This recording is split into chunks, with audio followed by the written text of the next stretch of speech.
आपण करणार आहोत पापड सांडग्याची आमटी।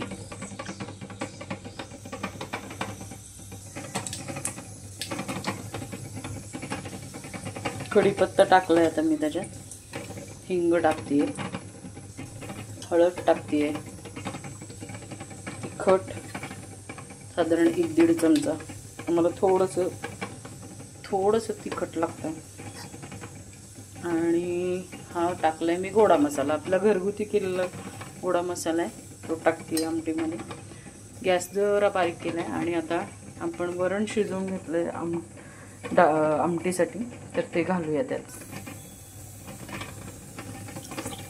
जरासं पाणी घालणार, घट्ट आमटी पण चांगली नाही लागत। आमटीसाठी खरं जेवढे जिन्नस जेवढे असतील तेवढे कमीच आहेत। म्हणजे जर तुमच्याकडे आमसूल असलं तर आमसूल टाकू शकता, नसेल तर तुम्ही ऑप्शन चिंच टाका, चिंच गुळाची आमटी पण सुंदर लागते। आता चवीसाठी आपण टाकणार आहोत त्याच्यात मीठ, मीठ तुमच्या अंदाजाने टाका, आणि त्याच्यात टाकायचं गूळ,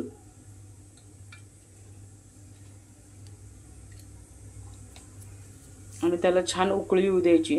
मग आपण इकडे पापड आणि सांडगे भाजून घेऊ आणि तेही आमटीत टाकायचेत आपल्याला, नंतर उकळी फुटल्यानंतर टाकायचे। पापड सांडग्याची आमटी करताना मी पापड भाजून घेतले, आमटी इकडे उकळत ठेवली आहे। आता आपल्याला सांडगे तळायचे, त्यासाठी कढल्यात मी थोडंसं तेल घेतले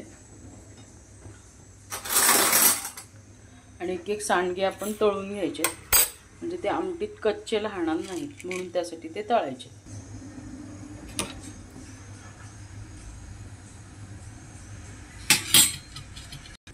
साधारण असा गुलाबीसर रंग आला पाहिजे त्या सांडग्यांना।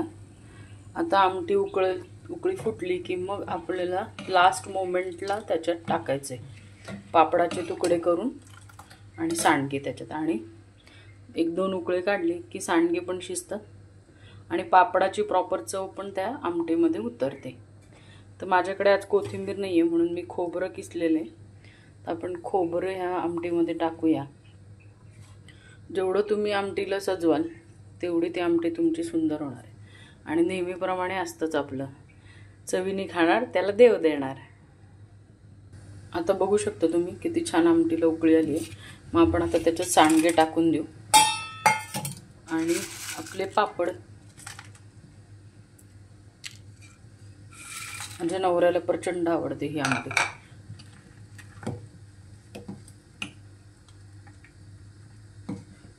अतिशय छान, कोणी आल्यावर वेगळा मेनू पण म्हणून आपण पापड सांडग्याची आमटी करू शकतो। मस्त लागते, पौष्टिक पण आहे, नक्की ट्राय करा आणि माझ्या चॅनलला सबस्क्राईब करा, लाईक करा आणि कमेंट करा। तुम्ही करून बघितली का हेही नक्की सांगा।